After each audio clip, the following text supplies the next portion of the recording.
नमस्कार, आप देख रहे हैं कंज्यूमर इज किंग। मैं हूं आपके साथ कविता थपलियाल। कमर दर्द आज के दौर की ऐसी आम समस्या जिससे शायद हर दूसरा शख्स परेशान है। अपने आसपास ही लोगों को आप कहते हुए सुनते होंगे कि उन्हें कमर दर्द ने परेशान कर रखा है। एक उम्र के बाद कमर दर्द हो तो बात समझ में भी आती है, लेकिन आजकल तो क्या बूढ़े क्या जवान सभी कमर दर्द से हैरान परेशान हैं। दुनिया के जाने माने मेडिकल जर्नल लैंसेट की ताज़ा स्टडी ने चौंकाने वाला खुलासा किया है। इस स्टडी में पाया गया है कि दुनिया भर में 50 करोड़ के करीब लोग गंभीर कमर दर्द की समस्या के शिकार हैं। साल 2050 तक ये आंकड़ा बढ़कर 84 करोड़ तक पहुंचने की आशंका जताई गई है।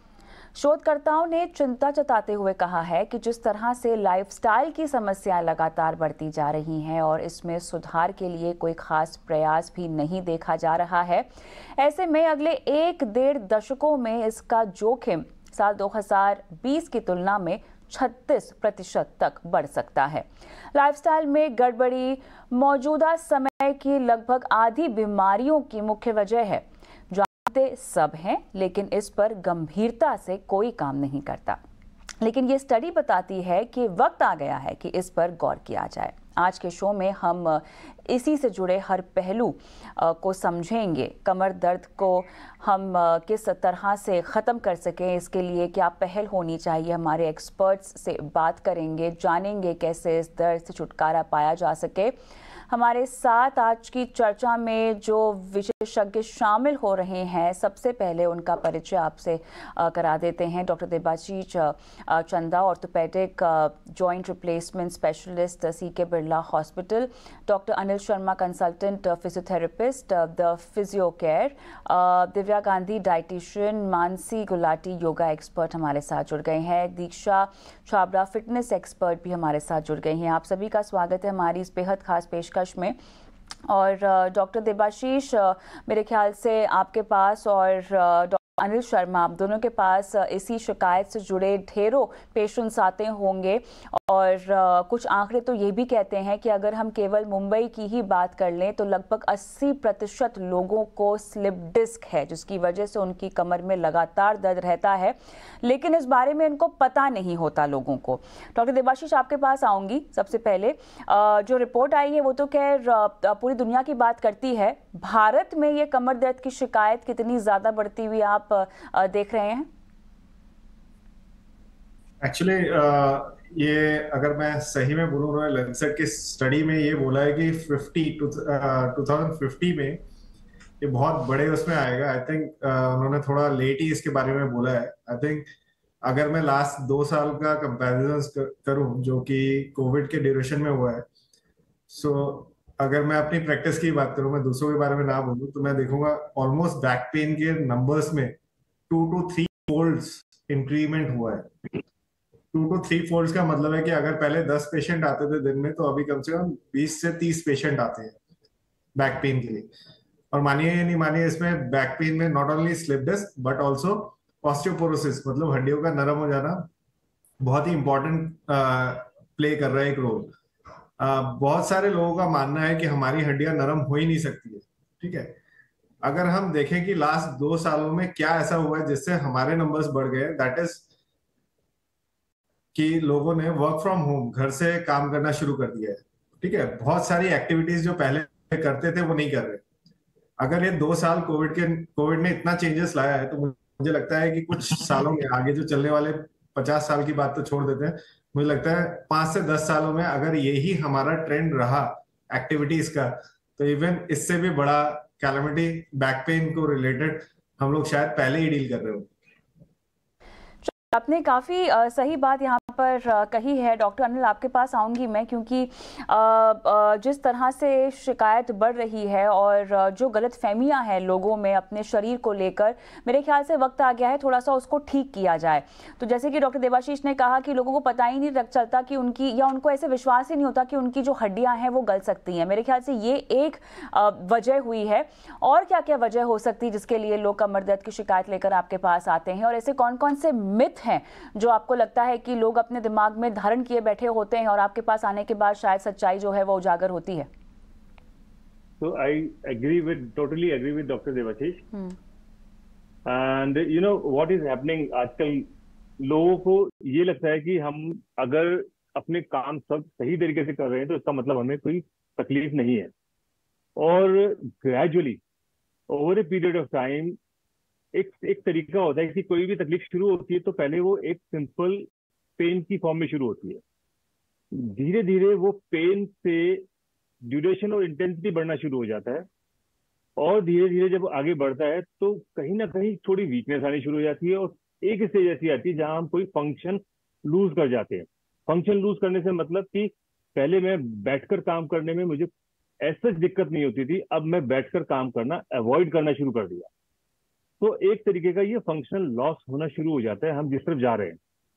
तब लोग ये सोचते हैं कि शायद हमारे को प्रॉब्लम आज शुरू हुई है, लेकिन अगर उनको कोई रेट्रोस्पेक्शन पे लेके जाए तो तब वो रियलाइज होते हैं कि पिछले 5-6 साल से जिस प्रोसेस में वो चल रहे थे कि कभी कभी दर्द का आना, ठीक हो जाना, फिर आना, फिर ठीक हो जाना, उस दौरान में उनको बहुत सारी एडवाइजेस मिलती हैं, जिसमें medicine supports, life style change के अंदर भी बहुत सारी एडवाइजेस दी जाती हैं, but people do not follow it, या वो उसको इतनी ज्यादा इंपॉर्टेंस नहीं दे पाते क्योंकि वो ठीक भी हो जाते हैं। तो माइंडसेट की एक बहुत बड़ी कमी होती है during the early phases of the problem. और बाद में हमको क्या करना होता है कि हमको सिर्फ ट्रीटमेंट को इशू, हमारा एम होता है कि ट्रीटमेंट करना, कि जो भी सिम्टम्स आ रहे हैं उनको ट्रीट करना शुरू कर दें। तो ये एक ऐसा इशू बनता जा रहा है, और आजकल तो लाइक वी कैन से कि sitting is becoming an epidemic. कि सिटिंग इतनी होती जा रही है कि उससे आप बैक पेन पे ले जाइए, चाहे नेक पेन पे ले जाइए, तो things are really need a evaluation, self evaluation की बहुत जरूरी है, जिसमें माइंडसेट चेंज होना बहुत जरूरी है। Apart from our all these treatments, whatever we like, medical support is there, that is very much important. The exercise support, that is very also important. Nutritional support, that is also a very important part. So it needs a comprehensive approach. That is becoming a need of it. So आपने सही कहा, और साथ ही जो lifestyle में, जो जीवन शैली में बदलाव की जरूरत है वो तो है ही, लेकिन साथ ही दीक्षा एक पहलू इस बात का ये है कि हम बहुत ज़्यादा फिटनेस कॉन्शियस भी क्या नहीं हो गए हैं। पहले के मुकाबले अगर हम देखें तो लोग ज़्यादा जिम जाना शुरू कर चुके हैं, ज़्यादा अवेयर हो गए हैं अपनी एक्टिविटीज़ को लेकर। हर दूसरा इंसान आप देखते हैं कि वो मैराथन दौड़ रहा है और नए नए रिकॉर्ड बना रहा है, जिम जा रहा है, वेट्स उठा रहा है, क्रॉसफिट कर रहा है, अलग अलग तरीके के वर्कआउट्स भी जो हैं हमें सुनने को मिलते हैं। तो एक तरफ ऐसी आबादी जो कि इतनी कॉन्शियस है और इतनी इनटू फिटनेस है, और एक ऐसी आबादी जो कि कमर दर्द से परेशान है, ये कनेक्टेड है क्या? देखिए, आप कविता बिल्कुल सही कह रहे हैं कि जो लोग अवेयर हैं और ऑलरेडी इस पर काम कर रहे हैं, अपनी फिटनेस पर काम कर रहे हैं, उन्हें ये दिक्कतें उतनी नहीं दिख रही है, बजाय जिनके जो बिल्कुल भी काम नहीं कर रहे हैं। बट हमें एक बैलेंस लाना जरूरी है, और हमारी बॉडी एक बहुत अच्छा complex, it's like a machine, जो मसल्स और डिफरेंट जॉइंट से मिलकर हमारा जो फिजिकल मूवमेंट है उसको फंक्शन में लाता है। और बॉडी तो हर किसी की सेम है, मस्कुलर स्ट्रक्चर तो सेम है। अगर आप उन मसल्स को ही काम पर नहीं लाएंगे, उनको बेहतर नहीं बनाएंगे, उन्हें ताकतवर नहीं बनाएंगे, सही डाइट नहीं लेंगे, तो लाजमी सी बात है कि जो लॉन्ग सिटिंग आवर्स है, या जो आप बिल्कुल ही इस चीज को इग्नोर करते जा रहे हैं, वो दिक्कत आएगी। साथ में एक ये भी बहुत इंपॉर्टेंट चीज है कि क्या एक्सरसाइज, जो भी आप फॉर्मेट ऑफ वर्कआउट कर रहे हैं, क्या ये आपके लिए सही है कि नहीं। अगर आपको ऐसी कोई इंजरी हुई है जिसकी वजह से आपको बैक पेन है या नी का पेन है, और आप उसको इग्नोर करके कोई हाई इंटेंसिटी वर्कआउट कर रहे हैं या हैवी लिफ्टिंग कर रहे हैं क्योंकि आपके बाजू वाला लिफ्ट कर रहा है या आपकी बेस्ट फ्रेंड लिफ्ट कर रही है, तो ये बिल्कुल सही नहीं है। आपको ये भी जानना बहुत जरूरी है कि मेरे लिए किस तरह का वर्कआउट कारगर है, क्या करने से मैं बेहतर महसूस कर रही हूँ, बजाय इसके कि कोई वो कंपटीशन नहीं है। तो जो लोग बिल्कुल नहीं कर रहे हैं उन्हें थोड़ा तो शुरू करना है, और जो लोग गलत एक्सरसाइज कर रहे हैं उन्हें भी ये जानना जरूरी है कि क्या ये फॉर्मेट ऑफ एक्सरसाइज उनके लिए काम आता है, ये इन्हें मदद कर रहा है। एक्सरसाइज और एक अच्छे लाइफस्टाइल का एक ही फंडामेंटल गोल होना चाहिए कि आपकी जो ओवरऑल लाइफस्टाइल है, आपकी जिंदगी को बेहतर बनाए। इसमें फिजिकल अपीयरेंस, आपका सोशल स्टेटस, या लोगों के आगे शेखी बगाड़ने, ये चीजें कहीं से कहीं तक मैटर नहीं करती हैं। What works for you matters, और क्या आप इसे कर कर बेहतर फील कर रहे हैं, जब ये एक ऑब्जेक्टिव आपने रीच आउट कर लिया, और उसके लिए सभी चीजों को बराबर ध्यान देना बहुत जरूरी है। आपकी डाइट, आपकी एक्सरसाइज, आपकी डेली का रूटीन, और किस तरह का आपका स्ट्रेस लेवल है, वर्क वाइज आप किस तरह से एंगेज्ड हैं, ये सारी चीजों का एक बैलेंस लाना आपको बहुत जरूरी है। और अपने वेलबींग के बारे में जब आप सोचेंगे, कोई भी बाहर की कंडीशंस को ना सोच के, तो आप एक सही रास्ते पर चलेंगे। And there are many experts who are there to help you. आपको सही इंसान चुनना है। अगर आप खुद से नहीं कर पा रहे हैं तो बहुत सारे प्रोफेशनल्स हैं जो आपको सही सलाह के साथ आपको मदद कर सकते हैं। बिल्कुल, लेकिन ये तब होगा जब आप इस कमर के दर्द को गंभीरता से लेंगे। डॉक्टर देबाशीष, आपके पास ऐसे बहुत सारे लोग आते होंगे जो शायद बहुत लंबे समय से पीड़ित होंगे कमर के दर्द से, वरना हम तो अपने आसपास भी देखते हैं कि काफी समय से कमर दर्द हो रहा है, लेकिन उनको ऐसा लगता है कि अच्छा कमर अटकी हुई है थोड़ी सी, लेकिन हो सकता है कि वो लंबा बैठ लिए। महिलाएं बोलती हैं कि बहुत दिनों तक लगातार हमने हील्स पहन ली, इसीलिए भी हो सकता है कि कमर में दर्द हो। हम गलत सो लिए, हम झटके से उठ गए, हमने गलती से करवट लेकर हम उठ गए, तो ये तमाम चीजें उन्हें लगता है कि शायद कारण हो सकती है, और इसीलिए वो जो कमर दर्द होता है ना, वो लंबा चलता है। मैं चाहती हूँ कि आप हमें एक लिस्ट बताएं अभी, किन किन कारणों से आपकी जो कमर में जो पेन है वो इतने समय से लगातार बना हुआ है। आपने स्ट्रेचिंग कर ली, आपने तमाम तरीके के आसन कर लिए, क्योंकि योगा भी फिर लोग बहुत ज्यादा, क्योंकि तुरंत डॉक्टर के पास तो कोई जाना नहीं चाहता है, तो इसीलिए पहले वो तमाम चीजें ट्राई कर लेंगे, उसके बाद एंड में भी अगर ठीक नहीं होती हैं चीजें तब डॉक्टर के पास जाते हैं। हालांकि करना सबको चाहिए एक बैलेंस तरीके से। और बताएं मुझे कि किन किन कारणों से आपकी जो बैक है उसमें पेन हो सकती है। ठीक है, आप बहुत लंबा बैठ लिए, हो सकता है कुछ फीमेल्स अगर बहुत ज़्यादा हील्स पहन ले, क्योंकि हमारे आसपास ऐसे लोग बहुत ज़्यादा हैं, इसीलिए मुझे पता है क्या क्या प्रॉब्लम्स होती हैं। हील्स की वजह से प्रॉब्लम्स होती हैं। डिहाइड्रेशन, मेरे ख्याल से जो आगे चलकर दिव्या भी शायद विस्तार से बात बताएंगी इस पर, यह भी एक कारण हो सकता है। आप लिस्ट आउट कर दीजिए बीमारियां क्या क्या हो सकती हैं, क्या क्या अड़चने हैं आपके शरीर में।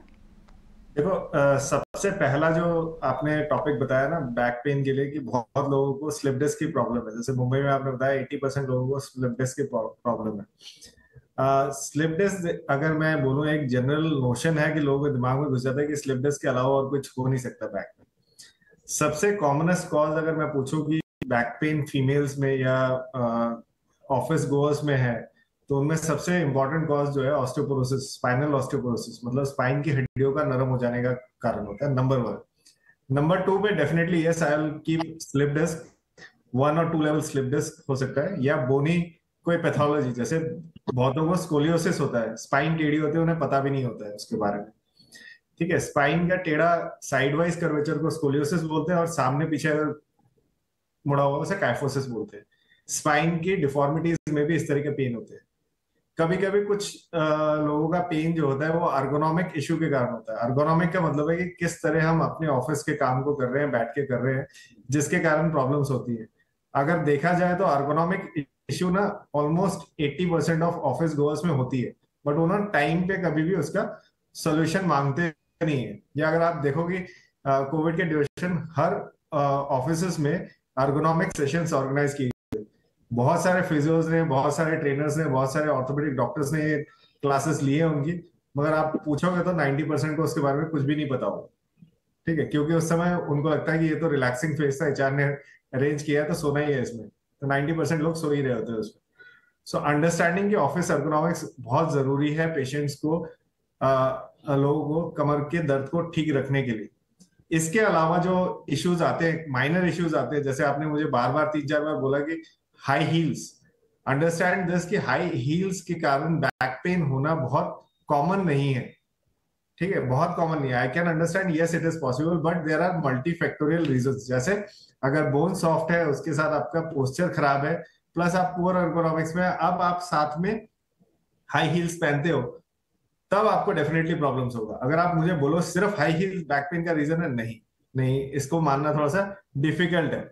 इसके अलावा रेयर कॉजेस में और भी बहुत सारे आते हैं, बट एक और कॉमन कॉज जो बताता हूँ, जैसे vitamin D deficiency, vitamin D deficiency and lack of exercises, ये दो अगर मैं बोलूं तो ये नंबर 1 पे आ जाएंगे अगर हम ऐसे पेशेंट्स को स्क्रीन आउट करना शुरू करें। अनफॉर्चुनेटली हमारे पास जो ओपीडी में पेशेंट्स आते हैं, मैंने जो आपको ये क्रोनोलॉजी बताया कि ऑस्टियोपोरोसिस, पीआईवीडी, डिस्क प्रॉब्लम या स्पाइन का कर्वेचर खराब होना, ये सारी चीजें तब आती है उन लोगों में देखते हैं जो पेशेंट डॉक्टर के पास पहुंच रहे हैं, जिनका डायग्नोसिस हो रहा है। बट 90% ऑफ द पेशेंट जो हम देखते हैं, डॉक्टर्स देखते हैं, टिप ऑफ द आइसबर्ग देखते हैं।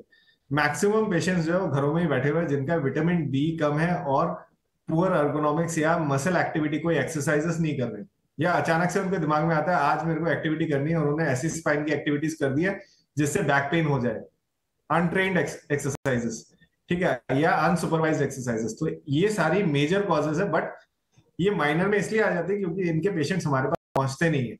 सो ऑल इन ऑल अगर देखोगे ना, ये बहुत बड़ा सर्कल है जिसके कारण बैक पेन होने के चांसेस बहुत ज्यादा होते हैं।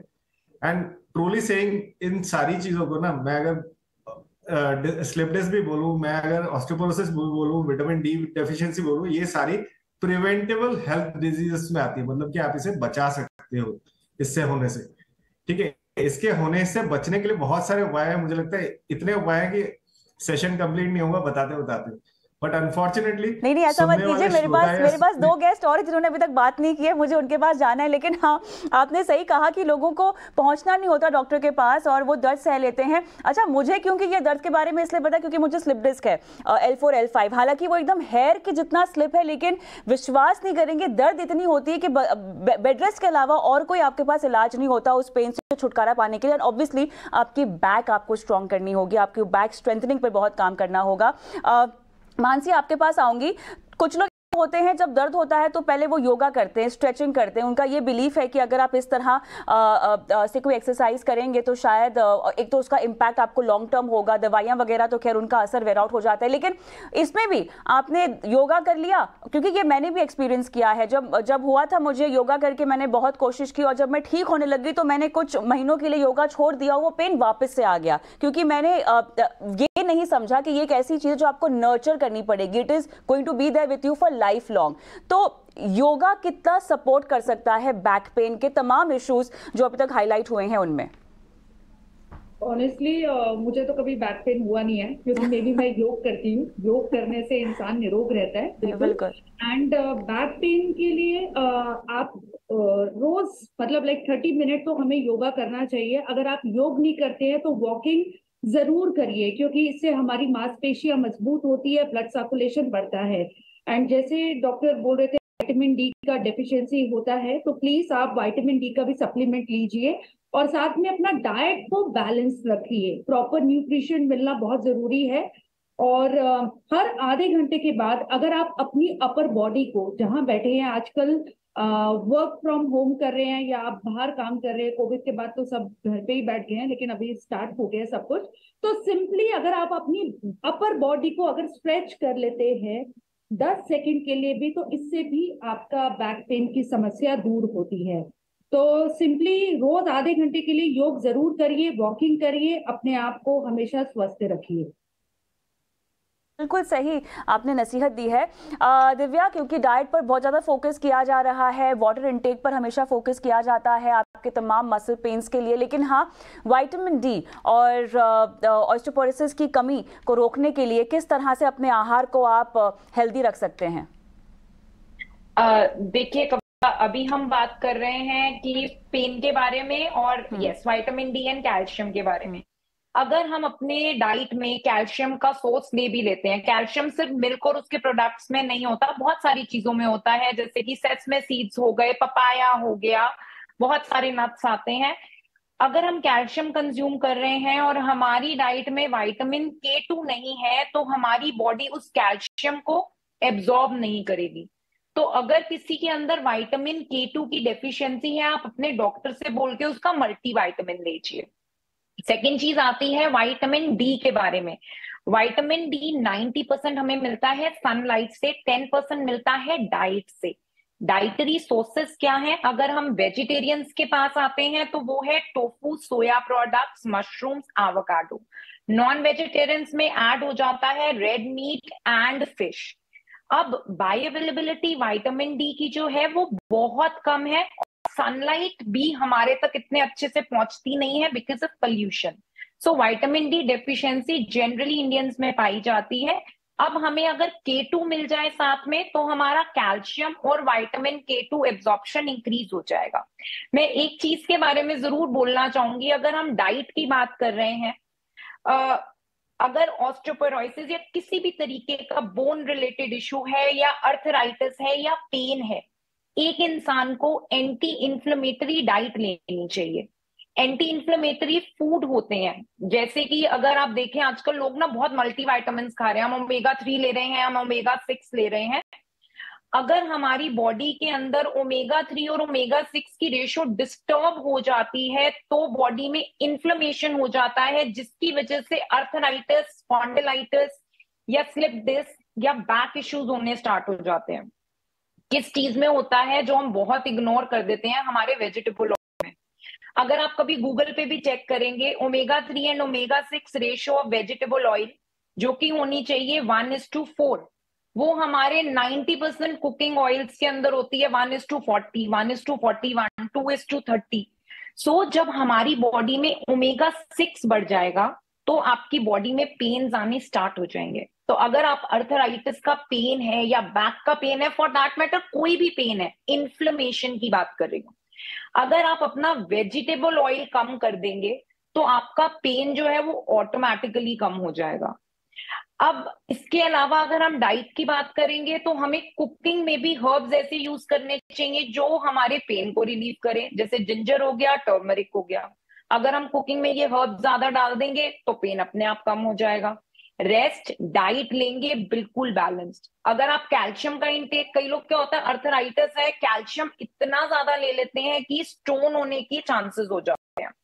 ठीक है, तो कैल्शियम का इंटेक आप उतना करिए जितना रिक्वायर्ड है, जितना आपके डॉक्टर ने बोला है, प्लस आप अपने KFT लेवल्स में चेक करके कि आपको कैल्शियम की टॉक्सिसिटी ना हो जाए, क्योंकि वो भी आगे बोन्स को ब्रिटल कर देती है। So rest. As far as vitamin D is concern, Kavita, I personally believe कि विटामिन डी का multivitamin to certain extent Indians को लेना ही पड़ता है, because though it is a fat soluble vitamin, हमारी बॉडी में रहता है अगर हम फैट कंज्यूम कर रहे हैं, बट स्टिल हमारी बॉडी उसको बहुत ज्यादा मात्रा में प्रोड्यूस नहीं कर पाती है।